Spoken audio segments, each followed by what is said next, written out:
চ্যালেঞ্জের আজ তৃতীয় দিন। আজ সকাল থেকে সব কিছু ছিল রুটিন মতো, পড়া, ব্যায়াম, দিন যাপন।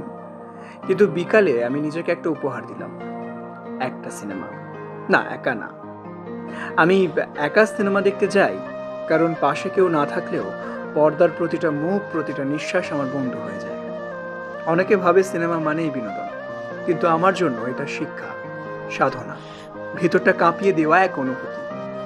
একজন অভিনেতার চোখ দিয়ে আমি দেখি কে কিভাবে দাঁড়ালো, চুপ থাকলো, কাঁদলো, হাসলো, আর ভাবি আমি হলে কি করতাম। যখন সিনেমা হলে আলো নিভে যায়, আমি আমার ভিতরের আলোটা একটু একটু করে জ্বালাই। কোনো ক্যামেরা নেই, তবুও এই মন্দিরের মতো অন্ধকার ঘরেই আমি নিজের ভবিষ্যতের চিত্রটা কল্পনা করি।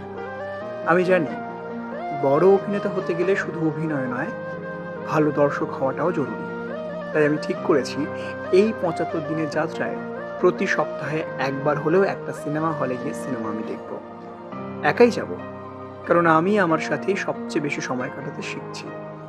সিনেমা শেষ হলো, ভেতরে যেন কিছু একটা জন্ম হলো, একটা অদৃশ্য আগুন, যেটা এখনো ছোট, কিন্তু একদিন হয়তো সে আলো হবে।